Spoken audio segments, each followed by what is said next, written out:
अस्सलाम वालेकुम, welcome to my channel Geotech Mentor. मैं आपका दोस्त वहीद खालिद। पिछली क्लास के अंदर हमने एडिटर और ब्राउजर को डिस्कस किया था। आज इस क्लास में हम देखेंगे कि विजुअल स्टूडियो कोड को कहां से डाउनलोड कर सकते हैं और कैसे इंस्टॉल करना है। इसके अलावा हम देखेंगे कि HTML क्या चीज है, वेब डिजाइनिंग के अंदर इसका क्या रोल है और इसकी चंद थोड़ी बहुत बेसिक्स देखेंगे। तो चलिए स्टार्ट करते हैं आज की class.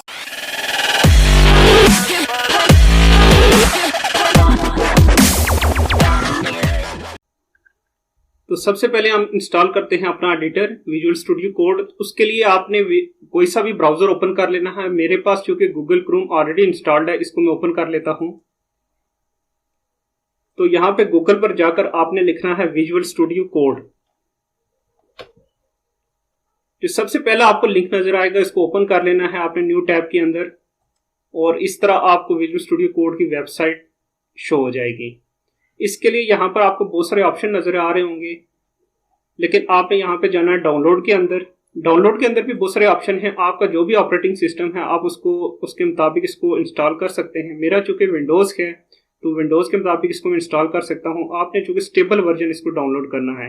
Insiders basically paid version है।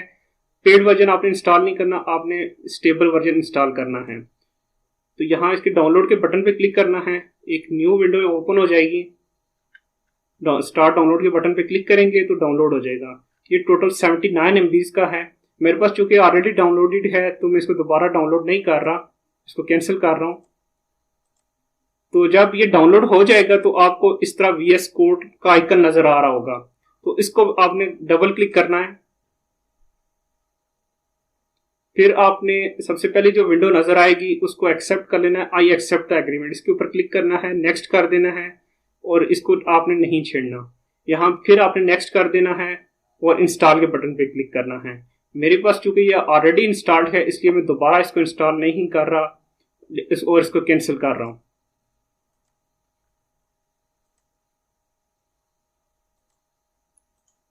तो ये आपको डेस्कटॉप के ऊपर एक आइकन बन जाएगा इस तरह का।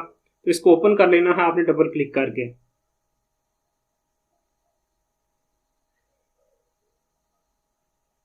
तो ये सबसे पहले आपको जो स्क्रीन नजर आएगी गेट स्टार्टेड वाली स्क्रीन नजर आएगी। जो आप जब आप फ्रेश इंस्टॉल करेंगे तो इस तरह का आपको गेट स्टार्टेड नजर आएगा।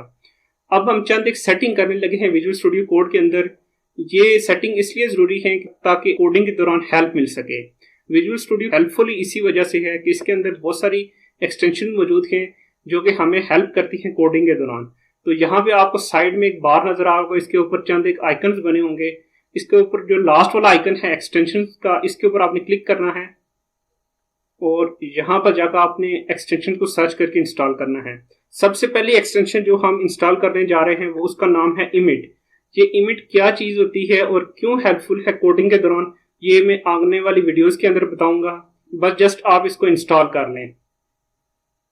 तो पहले ऑप्शन के ऊपर आपने क्लिक करना है, फिर आपने इसको इंस्टॉल के बटन पे क्लिक करके इंस्टॉल कर लेना है। फिर आपने जो अगली एक्सटेंशन इंस्टॉल करनी है उसका नाम है लाइव सर्वर। और इन दोनों एक्सटेंशन का थोड़ा बहुत यूज भी करेंगे, तब मैं आपको क्लियर बताऊंगा इनका मकसद क्या है और इनको क्यों इंस्टॉल करना जरूरी भी है। इस तरह जो पहला आपको ऑप्शन नजर आएगा इसको क्लिक करना है और इंस्टॉल कर लेना है इसको। लाइव सर्वर इंस्टॉल होते हुए थोड़ा सा टाइम लेगी। फिर जब ये दोनों एक्सटेंशन इंस्टॉल हो जाएंगी तो आपने एक्सटेंशन वाले टैब को क्लोज कर देना है। तो अब हम स्टार्ट करेंगे कोडिंग। तो कोडिंग के लिए सबसे पहले आपने जिस लैंग्वेज को सीखना है और सीखना ज़रूरी है उसका नाम है HTML। तो HTML क्या चीज़ है, आइए इसको देखते हैं। HTML की जो फुल फॉर्म है वो है hyper text markup language. HTML के इससे पहले बहुत सारे वर्जन्स आ चुके हैं। जो अभी करंटली चल रहा है उसका नाम है HTML5। तो ये एक मार्कअप लैंग्वेज है। अब सबसे जो बेसिक लैंग्वेज वेब डेवलपमेंट के अंदर या वेब डिज़ाइनिंग के अंदर सबसे जो बेसिक लैंग्वेज है वो है HTML। इसके अंदर बहुत सारे टैग्स होते हैं और ये वेब पेज को क्रिएट करने के लिए इस्तेमाल होती है। ये बेसिकली वेब पेज का स्ट्रक्चर डिस्क्राइब करती है। जिस तरह एक बिल्डिंग बनाई जाती है तो उसके अंदर सबसे पहले हम उसका बेसमेंट बनाते हैं, उसके बाद उसकी दीवारें बनाते हैं। अभी हमने उसको प्लास्टर वगैरह नहीं किया तो एक स्ट्रक्चर सा ओवरऑल पहले बनाते हैं। तो किसी भी वेब पेज के अंदर स्ट्रक्चर जस्ट डेवलप करना है तो हम HTML5 या HTML के थ्रू डेवलप करेंगे। अगर हमने उसके ऊपर कुछ डिजाइनिंग करनी है कलरिंग करनी है तो उसके लिए अलग लैंग्वेज इस्तेमाल होगी। तो पहले हम सीखेंगे कि वेब पेज बनाते कैसे हैं, उसका स्ट्रक्चर कैसे डेवलप करते हैं, उसके जो डिफरेंट कंपोनेंट्स होते हैं जैसे टेक्स्ट कैसे ऐड करते हैं, लिस्ट कैसे बनाते हैं, टेबल कैसे ऐड करते हैं, इमेजेस कैसे ऐड करते हैं, ठीक, वो सारी चीजें सीख लेने के बाद उसके बाद हम देखेंगे कि उसको डिजाइनिंग कैसे करेंगे, उसको बेसिकली ब्यूटीफुल कैसे बनाएंगे। इसके अंदर बहुत सारे एलिमेंट्स होते हैं, जैसे टेक्स्ट के अलग से एलिमेंट्स मौजूद हैं, उसके अलावा टेबल के लिए अलग से एलिमेंट्स मौजूद हैं। तो हर चीज के लिए अलग अलग से एलिमेंट्स मौजूद हो, हर एक एलिमेंट का अलग अलग टैग मौजूद है। अब ये टैग क्या चीज है, ये हम विजुअल स्टूडियो कोड के अंदर चलते हैं, वहां पे मैं आपको डिटेल से बताता हूँ। विजुअल स्टूडियो कोड के अंदर जाने से पहले सबसे पहले आपने एक काम करना है एक्स्ट्रा, कि आपने एक फोल्डर बना लेना है। फोल्डर का आप कोई भी नाम दे सकते हैं, मैं इसका नाम देता हूं फर्स्ट वेबसाइट। जब ये फोल्डर बन जाएगा, अब आपने विजुअल स्टूडियो कोड को ओपन कर लेना है। अब यहां पर आपने ये ओपन फोल्डर के ऑप्शन पे क्लिक करना है, और ये जो अभी आपने फोल्डर बनाया है उसको सर्च करके ओपन, ये देखिए मेरा फोल्डर आ गया फर्स्ट वेबसाइट, इसके ऊपर क्लिक करके सिलेक्ट फोल्डर कर देना है आपने। तो ये इस तरह एक फोल्डर ओपन हो जाएगा विजुअल स्टूडियो कोड के अंदर। फोल्डर ओपन करने के बाद आपने एक न्यू डॉक्यूमेंट बनाना है, ये साथ ही वेबसाइट के नाम के साथ छोटा सा ऑप्शन बना हुआ है न्यू फाइल, यहाँ पे आपने क्लिक करना है, फाइल का नाम दे देना है। मैं इस फाइल का नाम दे रहा हूँ इंडेक्स, और साथ आपने एक्सटेंशन लाजमी देनी है, डॉट के बाद आपने लिखना है HTML। इससे ये शो होगा कि ये HTML डॉक्यूमेंट बेसिकली बना रहे हैं हम। इसको एंटर कर देना है और ये आपके पास एक डॉक्यूमेंट ओपन हो जाएगा index.html के नाम से। तो अब हम स्टार्ट करते हैं अपनी प्रॉपर कोडिंग। सबसे पहले आपने लिखना है एंगल ब्रैकेट, और साथ ही देखें एंगल ब्रैकेट लिखते ही ऑप्शन आ गया है डॉक टाइप। अब डॉक्यूमेंट टाइप आपने बताना है बेसिकली कि कौन सा डॉक्यूमेंट मैं तैयार कर रहा हूँ। जो ही आप डॉक टाइप पे क्लिक करेंगे तो ये डॉक्यूमेंट HTML ऑटोमेटिकली आ जाएगा। तो डॉक टाइप HTML, अगर आपका बेसिकली दूसरा कोई एडिटर इस्तेमाल करें जैसे सबलाइम या नोटपैड, तो उसमें आपने पूरा इसी तरह प्रॉपर लिखना है। HTML के अंदर बेसिकली एक रूल है कि जो भी आप एलिमेंट ऐड करेंगे उसका एक स्टार्टिंग टैग होता है और एक एंडिंग टैग होता है। तो सबसे पहले आपने एक स्टार्टिंग टैग दिया और उसके बाद एंडिंग टैग देना है आपने। तो ending tag basically forward slash आपने लगाना है, और साथ जो ही टैग का आपने नाम रखा है सेम वही नाम आपने यहाँ पे लिख देना है और ब्रैकेट को क्लोज कर देना है। इस तरह बेसिकली आपका ये एक टैग इंसर्ट हो गया है। जैसे मैंने बताया था कि HTML बेसिकली टैग्स पे मुश्तमिल होती है, लिहाजा हमने जो भी एलिमेंट ऐड करना है वो बेसिकली आपने स्टार्टिंग टैग और एंडिंग टैग लाजमी देने हैं। तो ये बेसिकली मेरा डॉक्यूमेंट यहाँ से स्टार्ट होगा और यहाँ तक जाके खत्म होगा। तो ये स्टार्टिंग टैग है और ये एंडिंग टैग है। अब स्टार्टिंग टैग और एंडिंग टैग के अंदर हमें दो टैग मजीद ऐड करने होते हैं। एक टैग ऐड करना होता है हेड का, और एक टैग ऐड करना है आपने बॉडी का।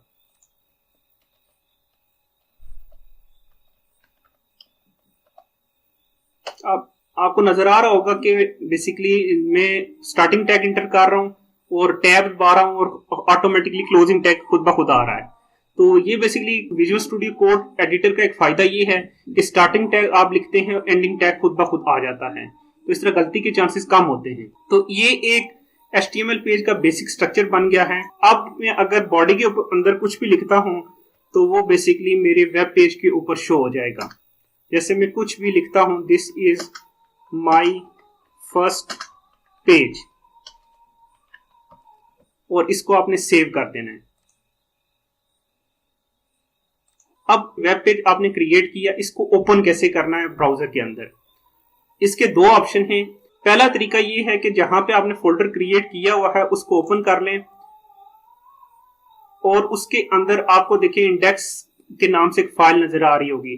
पीछे आपको एक आइकन नजर आ रहा होगा जो बेसिकली जो ब्राउजर इंस्टॉल होगा आपके कंप्यूटर के अंदर उसी तरह का वो आइकन शो हो जाएगा। तो इसको आपने राइट क्लिक करना है और ओपन कर लेना है।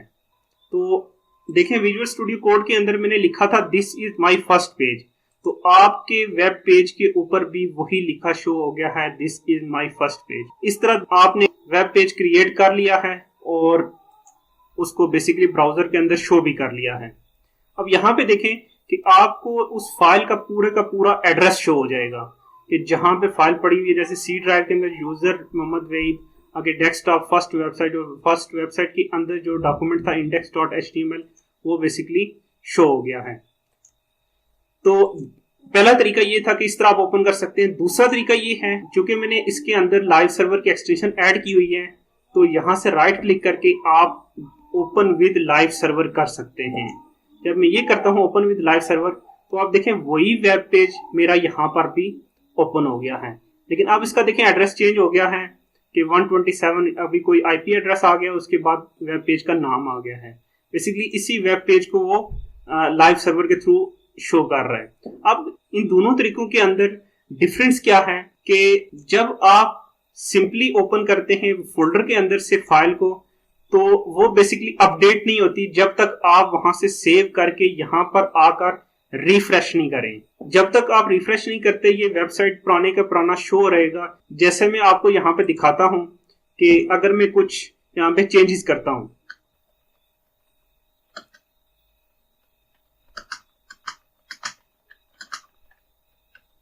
तो ये मैंने इसके अंदर कुछ टेक्स्ट ऐड कर दिया है। अब मैं सेव कर लेता हूं इसको। अब मैं दोनों फाइलें बारी बारी ओपन करता हूं।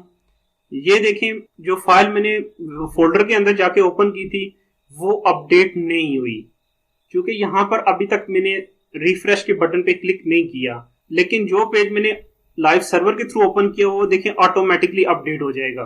तो लाइव सर्वर बेसिकली आपको हेल्प करता है कि विदाउट रिफ्रेशिंग आपको बार बार रिफ्रेश करने की जरूरत नहीं होती, बार बार एक ही काम करने की जरूरत नहीं होती। आप अपने कोड के ऊपर फुली फोकस कर सकते हैं। आप यहाँ पे जस्ट कोई भी कोड टाइप करें, उसको सेव करें और ऑटोमेटिकली वो लाइव सर्वर पे खुद ब खुद अपडेट हो जाएगा। तो मैं इसको साइड बाय साइड कर लेता हूं। अब यहां पे देखिए कि मैं मजीद कोई चेंजेस करता हूं,